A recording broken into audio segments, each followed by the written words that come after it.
Multi-21's here. Yeah, Multi-21.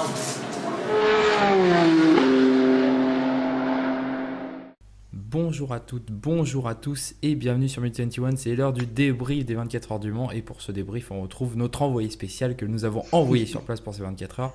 Salut Louis, comment ça va? Ça va super, salut Clément, salut à tous. Alors avant de parler du résultat sportif de ces 24 heures, je te laisse nous raconter un peu tes 24 heures du Mans, ce que tu as aimé, ce que tu n'as pas aimé dans cette édition un peu spéciale où on rappelle qu'il n'y avait que 50 000 personnes et où du coup les animations ont été un peu adaptées par rapport aux années normales. Bah oui, écoute, 50 000 personnes, une jauge assez réduite. Finalement, quand tu es spectateur, c'est assez bien puisque tu respires un peu plus, hein, c'est plus simple de s'approcher de la piste sur certains endroits. C'est vrai que ça manquait peut-être un peu d'ambiance par rapport à ce qu'on a l'habitude dans les 24 heures du Mans, c'est toujours la folie, il faut imaginer 250 000 spectateurs au même endroit, les campings remplis d'Anglais qui sont descendus avec leur Porsche, avec leur Ferrari pour camper pendant toute la semaine, avec les Hollandais aussi qui sont là à patauger dans la boue pendant tout le week-end et qui sont super contents. Et, et c'est toujours un peu une ambiance un peu spéciale au Mans et surtout la nuit du Mans. Et il y avait pas vraiment ça cette année. Il y avait quand même ça, mais dans une moindre mesure quoi cette année. Donc c'était comment dire, un peu pâle par rapport à ce qu'on s'attend aux 24 heures du Mans. Maintenant, si tu venais pour profiter de la course, bah tu pouvais en profiter vraiment à fond. Petit bémol quand même, les S-Porsche, toute la zone des S-Porsche, en fait, il y a des campings ici normalement. Et depuis les hauteurs des campings, as une magnifique vue sur les S-Porsche. Et il faut savoir que c'était fermé cette année du coup. Donc sachant que je repartais moi de ma tribune chicane Dunlop et que les petits trains c'était pas terrible, donc j'y allais à pied, je me suis tapé plus d'une heure de marche pour rien du coup pour aller au S-Porsche et ne rien voir. Mais c'était vraiment chouette. J'ai commencé mes 24 heures dans ma tribune Dunlop, hein, chicane Dunlop. Je suis allé un peu au Tertre Rouge, et puis après j'ai pris les bus la nuit. Je suis allé jusqu'à Mulsanne. Il faut savoir qu'à Mulsanne et à Arnage, en fait, tu as des petites zones publiques, mais qui sont séparées de la zone principale, où vraiment tu as le village, les campings, les animations, etc. Et c'est une zone auquel on ne peut accéder que par bus, en fait. C'est pas un circuit permanent, Le Mans. C'est un circuit qui emprunte les routes des départementales, etc. Et par conséquent, si tu veux te rendre à l'autre bout du circuit, bah, tu ne peux pas y aller en suivant la piste comme tu le ferais sur un circuit permanent. Tu es obligé de prendre le bus. Un bus qui va faire un grand détour par les villages alentours, etc. pour te ramener jusqu'à la zone. Donc ça prend un certain temps, d'autant que des bus, il n'y en a pas 50 qui tournent non plus, tu peux avoir un peu de queue, etc. Mais enfin, ça vaut le coup quand même d'aller notamment à Mulsanne et à Arnage la nuit parce que tu te retrouves dans la forêt, un peu au milieu de nulle part, il n'y a pas vraiment d'éclairage. Et c'est vraiment là que je trouve l'ambiance des 24 heures est la plus sympa parce que tu étais vraiment au milieu de la nuit et tu vois les voitures déchirées la nuit avec leurs phares qui t'éblouissent, les, euh, les étriers de frein qui sont rouges au freinage à Indianapolis. Enfin, c'est vraiment là que la nuit du Mans est magique. Et puis, mais t'as quand même tout le reste du circuit qui est très sympa, hein, des S Porsche qui, bon, étaient fermés, mais les S Corvette, les S, enfin, la chicane du raccordement, évidemment la ligne droite de départ-arrivée, la chicane Dunlop, le Tertre Rouge, tout ça c'est magnifique aussi. Au petit matin, tu prends ton café au bord de la piste, c'est encore tout brumeux, tu as quand même les voitures qui continuent parce que bah, la course continue, hein, elle s'arrête jamais. Et 10 secondes gagnées en début de course, ça vaut autant que 10 secondes gagnées au petit matin. Donc évidemment, les teams, eux, ils s'arrêtent pas, mais il y a une ambiance vraiment particulière que tu retrouves finalement qu'aux 24 heures du Mans et c'est toujours un vrai régal de se retrouver aux 24 heures du Mans. Et puis, ouais, c'est vrai que cette édition était plus intimiste et c'est vrai que peut-être que dans l'après-midi, on a retrouvé l'ambiance qu'on retrouve d'habitude de nuit où la moitié des gens sont partis dormir et on est plus entre passionnés pour suivre la course. Là, c'était une expérience que tu as vécue qui était assez sympa et c'est vrai que on espère ne pas revivre trop souvent cette situation, mais ouais, de ce que tu nous as décrit, ça avait l'air sympa. Ouais, mais je pense que je suis pas 100% d'accord avec toi, parce que je pense que justement, t'avais pas tellement de monde la journée, mais la nuit, t'avais encore beaucoup de monde, j'ai trouvé. Et je pense que ceux Ah, d'accord, qui, ok. comme la jauge était réduite, ceux qui viennent un peu en touriste ont peut-être passé leur tour sur cette édition-là. Mais ceux qui sont venus, c'était vraiment les vrais passionnés de course qui étaient venus pour voir la course.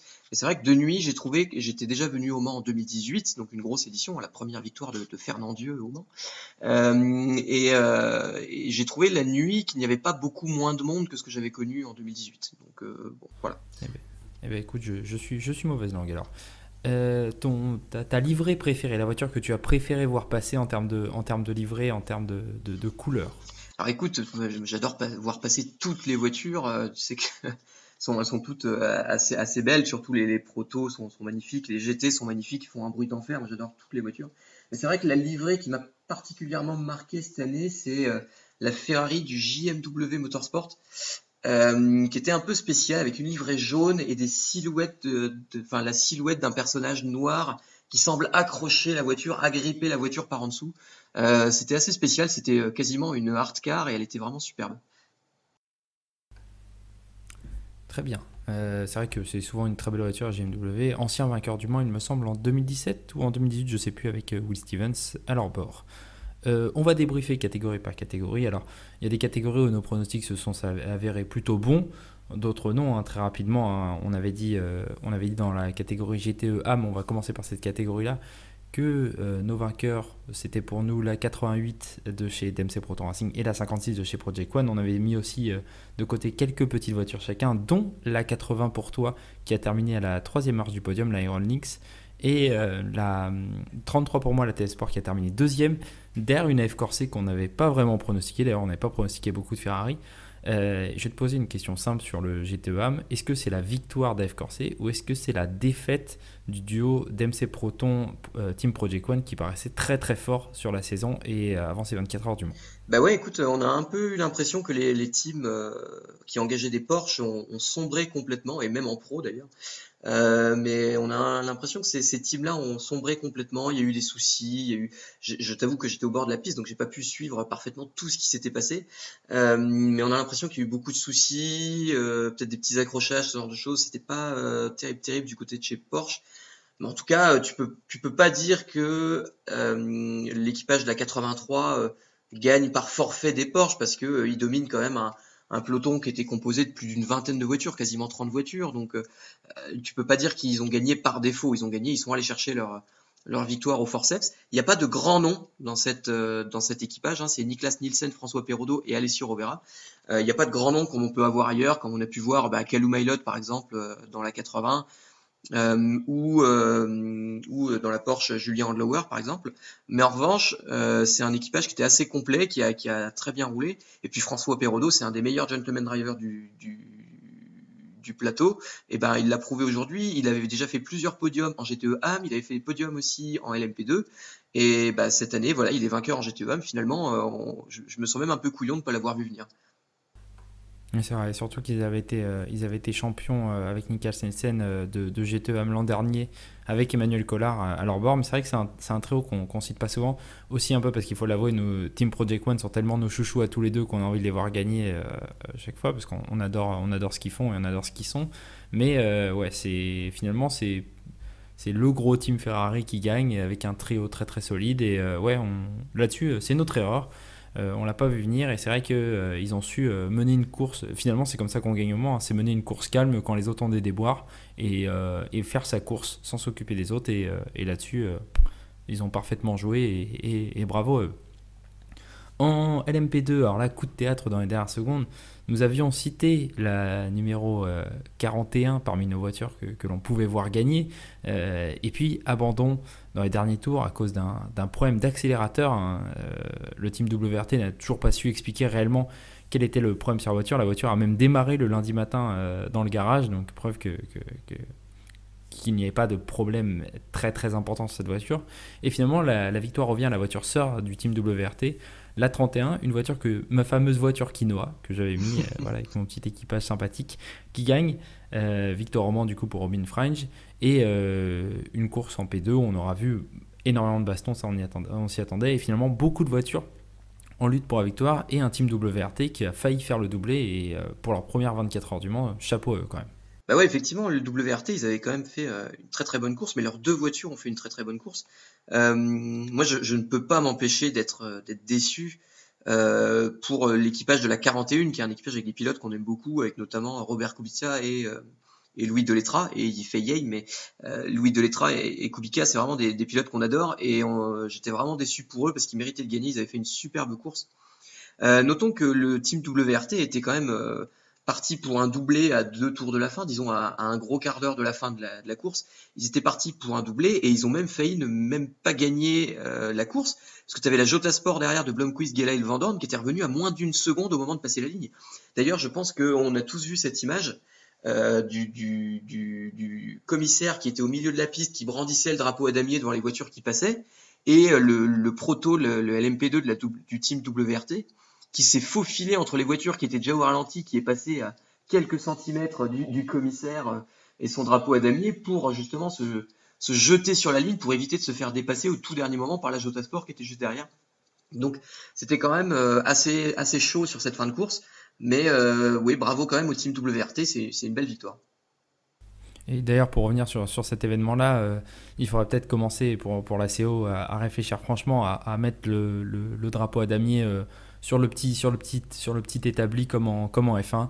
Voilà, les traditions c'est très sympa, mais à une époque les traditions c'était d'avoir les journalistes en bord de piste, on les a plus pour des raisons évidentes. Il serait peut-être temps de faire la même chose avec la personne qui abat le drapeau à damier, parce que on a failli avoir un drame en direct, et c'est vraiment pas ce qu'on souhaite. Donc voilà, c'est une petite tradition qui ne vaut rien, donc autant l'enlever et mettre quelque chose de beaucoup plus sécurisé. Surtout qu'on sait que la ligne de départ des 24 heures du Mans, au moment de l'arrivée, il y a beaucoup de voitures qui vont se garer, il y a beaucoup de choses qui se passent, donc mieux vaut prendre le plus de sécurité possible. Et puis pour terminer sur le team WRT... Oui, excuse-moi, je te coupe, mais on pourrait imaginer une solution un peu intermédiaire, par exemple, où tu peux dire que la ligne d'arrivée, en fait, enfin l'arrivée du chronométrage et donc l'arrivée finale est jugée, par exemple, 200 ou 300 mètres en avant sur une ligne qu'on mettrait entre les deux chicanes du raccordement, par exemple, et on pourrait laisser du coup le commissaire avec son drapeau à damier en plein milieu de la piste pour saluer en fait les voitures qui auraient terminé 100 ou 200 mètres avant la course, par exemple. C'est aussi une hypothèse qui se tient, et effectivement, ouais, pourquoi pas, ça peut être autre chose si on veut garder la fameuse photo à la fin, mais voilà, sécuriser en tout cas pour le commissaire. Et puis du coup, ouais, sur le team WRT, hein, avant cette saison 2021, ils avaient couru qu'une seule fois en endurance, c'était en European Le Mans Series, c'était en 2015 ou 2016. Ils avaient fait qu'une seule course à l'époque, et c'était avec une Ligier. Alors j'ai plus la course en tête, mais je sais qu'ils avaient fait qu'une seule course avec une Ligier. C'était du coup, si c'est 2015 ou 2016, c'était la JSP2. Et là tu te retrouves à courir sur une Oreca, pas du tout la même voiture, pas du tout la même période, 5 ans après, et tu as failli faire un doublé. Immense chapeau au team belge, qui en plus a une communication exemplaire. Plusieurs membres de l'équipe sont venus répondre, que ce soit aux télévisions officielles de la CO ou à l'équipe, notamment Vincent Voss, le team principal et fondateur de l'équipe, qui lui a répondu plusieurs fois à l'équipe sur la stratégie de son team, et c'était rafraîchissant de voir ça, et vraiment ils méritent leur victoire, ce team WRT. Tout à fait, oui. Côté GTE Pro, alors c'est là où la grande débandade arrive pour Multi21. On avait pronostiqué une bataille entre Porsche, officielle, et d'ailleurs au moment où on enregistrait, il y avait l'Hyperpole et la Hub Auto venait prendre la pole. On s'était dit, wow, peut-être qu'on va avoir une bataille avec 3 Porsche, avec cette espèce de Hub Auto qui était un All-Star d'Intercontinental GT Challenge, hein, on l'avait dit. Et bien finalement, pas du tout. C'est une victoire de Ferrari devant Chevrolet et Porsche 3e. Alors comment GTE AM, tu l'as dit tout à l'heure, Porsche a failli, et pendant que Ferrari triomphe, et c'est vraiment un des enseignements de cette année, c'est que les Ferrari étaient plus forts dans les deux catégories GT, que ce soit en pro ou en RAM. Bah oui, écoute, c'est un gros triomphe pour AF Corse, parce que c'est une double victoire, il gagne dans 2 catégories différentes. Le GTE AM, ce qui est peut-être un peu plus anecdotique, mais surtout le GTE Pro, donc c'est une très belle victoire d'AF Corse. Ferrari a très très bien joué ici. On notera au passage que l'AF Corse qui gagne, c'est l'équipage de Côme Le Dogard, qui était même pas prévu pour les 24 heures du Mans à la base, qui était rappelé un peu au dernier moment, et qui du coup monte sur la plus haute marche du podium. Donc je pense qu'il a un peu sécurisé son avenir dans la catégorie, c'est super pour lui. Mais effectivement, ça a été très très compliqué pour les Porsche. Si je dis pas de bêtises, la WeatherTech s'est plantée. La Hub Auto est tombée en panne dimanche matin.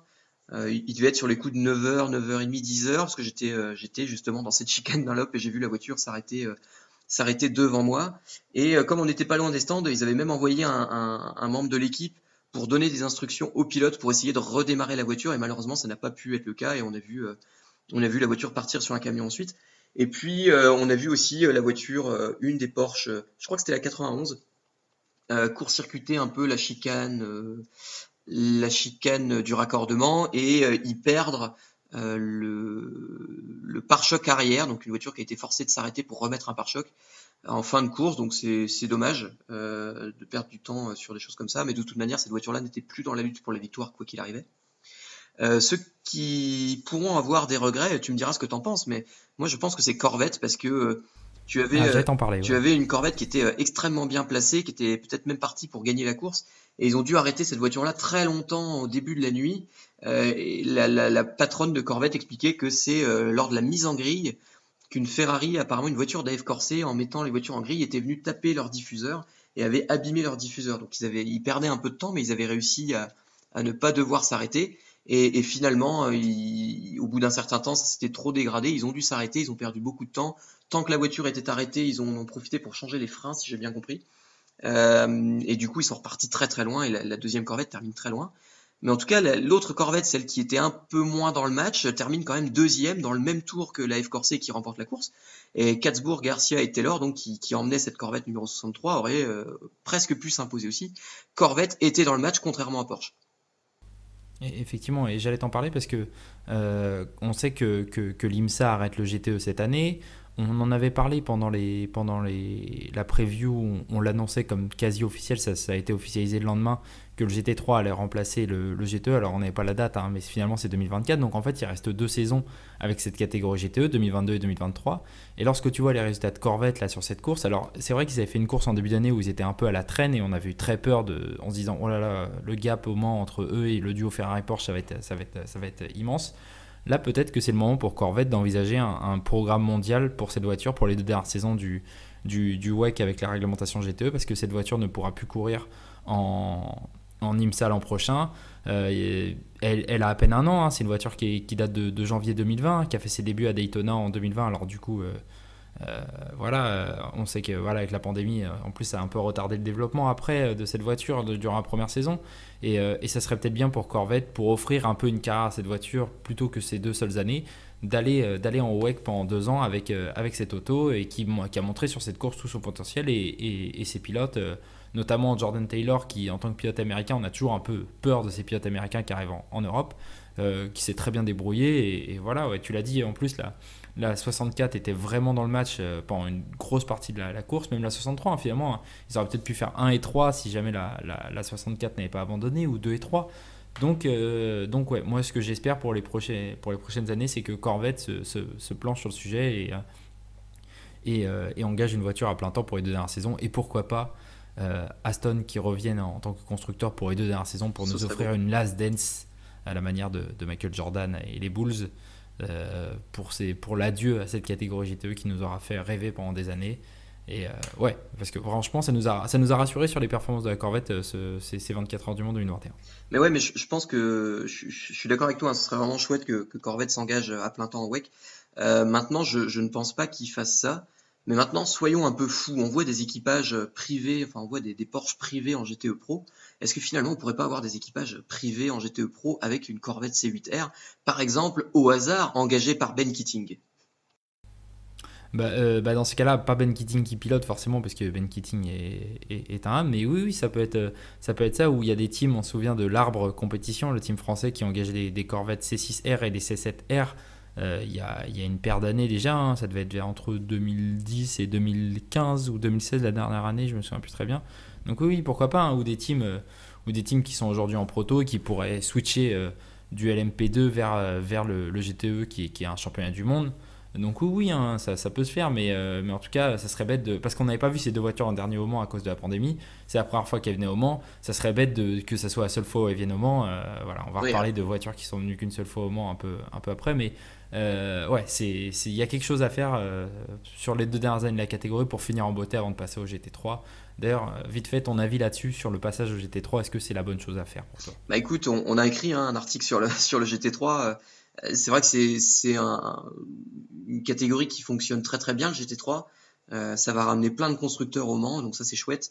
On peut espérer voir des teams officiels, BMW, Porsche, Ferrari, Aston, Corvette, pourquoi pas, et même Mercedes, Bentley, voilà, enfin vraiment. tu connais mieux que moi. Euh, donc ça, quelque part, c'est assez réjouissant, et effectivement, tu peux te dire que c'est une bonne nouvelle. Maintenant, moi, je regrette un peu, quand même, que il y a 20 ans de ça, on avait des GT1 au Mans. Maintenant, on n'a plus que des GTE qui, en fait, sont des GT2. Et bientôt, on n'aura plus que des GT3.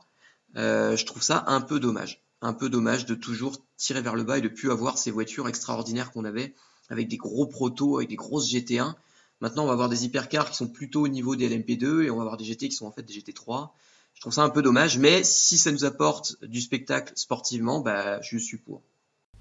Ouais, moi aussi, hein, je suis pour le downsizing si ça permet de nous apporter du spectacle. Après, c'est vrai que dans l'esprit, en fait, l'hypercar, ça aurait dû être le GT1, même si finalement, personne ne produira des voitures de route à part peut-être Glickenhaus. Mais ouais, donc oui, c'est vrai qu'on n'aura plus de GT1, plus de GT2, mais si on a du spectacle, moi je suis 100% pour le downsizing. D'ailleurs, passons à la victoire finale du coup, qui a été remportée par la Porsche numéro 7. Enfin, Kamui Kobayashi a gagné au Mans, lui le maître sur un tour des 24 heures, qui détient une paire de pôles hein, quand même, et qui détient surtout le record du tour en 3.16 en 2017, 2018, je ne sais plus, 2018 il me semble, je ne sais plus. Ah, ce tour incroyable. Extraordinaire pôle de Kamui Kobayashi qui gagne enfin le Mans. Je les avais prédits, tu avais préféré la numéro 8, malheur sur toi. Ne parlons pas trop de Toyota, j'ai envie de te parler de Glickenhaus. Pourquoi j'ai envie de te parler de Glickenhaus? Parce que sur ces 10 dernières années, on a vu quand même arriver certains gros constructeurs ou écuries privées avec des voitures pour le Mans. Je pense notamment à Aston Martin avec la fameuse AMR One. Je pense à Nissan avec la GTR LM Nismo. Bikeoles aussi qui est venu de nombreuses années. Et des voitures qui n'ont jamais vu l'arrivée, qui n'ont parfois même jamais vu le départ. Là où Glickenhaus, pour sa première année, met ses deux voitures à l'arrivée, à seulement 4 tours du vainqueur pour la 708. Est-ce que c'est pas ça la vraie victoire du Mans finalement? C'est cette Glickenhaus qui a réussi là où Aston Martin, Nissan et Bikeoles ont échoué ces 10 dernières années. Bah écoute, oui. Mais quelque part, j'étais un peu déçu que cette Glickenhaus, enfin, en tout cas la 708, la 709 n'était pas vraiment dans le match, mais termine un peu plus loin. En tout cas la 708, qu'elle termine quatrième, j'étais un peu déçu parce que en début de semaine du Mans, si tu te souviens, après la journée d'essai, Glickenhaus était en tête Oui. de la feuille des temps, et chez Glickenhaus, on commençait à dire oui, on va se battre pour la victoire, etc. Et je pense qu'ils ont été un peu pris par l'enthousiasme, et du coup on s'attendait à de grandes choses de Glickenhaus, des grandes choses qui ne sont pas arrivées. Et quelque part, on pouvait être déçu. Mais effectivement, il faut remettre les choses dans leur contexte. Glickenhaus, c'est une écurie dont on n'avait pas entendu parler il y a un an. C'est une écurie qui est toute neuve, qui n'a jamais fait de rouler de voiture nulle part. C'est une écurie qui a très peu de moyens, qui a développé deux voitures et qui a engagé deux voitures et qui a terminé la course avec ces deux voitures. Et n'oublions pas que la 708, elle était à deux doigts de ravir le podium à l'Alpine. Hein. Elle était vraiment pas loin, la Glickenhaus, la 708 de l'Alpine. Je crois qu'elle termine à moins d'une minute de l'Alpine. Donc ça aurait pu même faire podium pour la Glickenhaus, même s'il y avait eu un problème hein, pour les Toyota. On sait que les Toyota ont eu des petits soucis en fin de course. Ça aurait pu faire un podium pour la Glickenhaus et ça aurait été extraordinaire. Mais il ne faut pas minimiser l'exploit réalisé par Glickenhaus qui a quand même réussi à faire terminer deux voitures qui étaient flambant neuves et qui découvraient presque la compétition puisqu'elles n'avaient roulé qu'à Monza et à Portimao. Absolument. Hein. Si tu fais de toute façon tout le déroulement de leur saison, la 708, elle a fait un test d'endurance à Portimao de 30 heures. Non, à Aragon, pardon, de 30 heures. Elle a fait une démonstration à Goodwood et après elle est engagée à Monza où elle a abandonné. C'était ses 3 représentations avant Le Mans. La 709, elle avait un peu plus couru, elle avait fait 2 tests d'endurance, plus Portimao et Monza. Mais tu dis, ouais, t'as 3 ou 4 sorties pour la voiture, dont Goodwood qui est juste une démonstration pour la 708. Et tu arrives à placer les deux voitures là, tu arrives à les faire terminer devant toutes les LMP2, hein, alors qu'on sait que l'Oreca 07, même si elle a été ralentie, c'est une voiture très fiable, donc c'est une voiture qui va rallier l'arrivée de toute façon. Hein, même si toi tu es plus rapide, tu vas avoir des problèmes. Et là finalement, ils en ont pas eu ou quasiment pas eu, là où même Toyota a eu des problèmes de jeunesse sur son hypercar. Donc ouais, chapeau à Glickenhaus et on ne sait pas où ils seront dans le combat entre Peugeot et Toyota et Ferrari d'ici 1 an, 2 ans, et puis avec l'arrivée des LMDH, mais en tout cas, c'est très bien ce qu'ils font pour une première année. Et moi, je m'attendais à avoir une des deux voitures terminées, honnêtement, pas deux. Et les deux terminées, bah, je suis soufflé. Et bravo Jim Glickenhaus, le pari est déjà réussi. Ouais, je l'ai dit, hein, tu as réussi là où Nissan et Aston Martin ont échoué, qui sont des grands constructeurs et pas toi. Donc voilà, Ouais. superbe. Et en plus de ça, ça augure de bonnes choses pour la suite, parce que tu peux te dire qu'avec du développement en plus, cette voiture-là, elle va gagner en performance. Absolument. Et donc, tu peux te dire que d'ici 1 an, d'ici 2 ans, quand tout le monde arrivera, eux, ils seront bien rodés, ils auront une voiture qui sera rapide et fiable, et ils seront dans le match. Absolument, absolument. Écoute, je pense qu'on a fait le tour de ces 24 heures du Mans, qui était une édition très appréciable, où on a eu beaucoup de spectacles, notamment dans la première heure qui était assez chaotique, hein, où c'était du grand n'importe quoi, cet accrochage dès le départ entre les hypercars, puis l'Alpine qui spin, puis différents accrochages en LMP2, en GTE AM. Enfin, c'était une belle édition. On vous remercie énormément parce qu'il y a eu énormément de vues sur la preview. On n'est pas habitué à avoir autant de vues sur nos vidéos endurance. D'habitude, c'est plus sur la vidéo F1. Sur endurance, on est un petit groupe de 100 personnes maximum. Et là, vous étiez plus de 250 en moins de 36 heures avant le départ. Donc, c'est magnifique. Merci à vous tous. Merci de nous suivre. Merci Louis de nous avoir fait ton débrief des 24 heures du Mans, toi qui étais sur place, espèce de chanceux. C'est pas de la chance, c'est du talent, tu le sais bien. Je le sais, malheureusement, je le sais que trop bien. Et puis on se donne rendez-vous très bientôt puisque le sport auto continue et donc notre travail n'est pas terminé d'ici la fin de la saison. Salut. Salut à tous.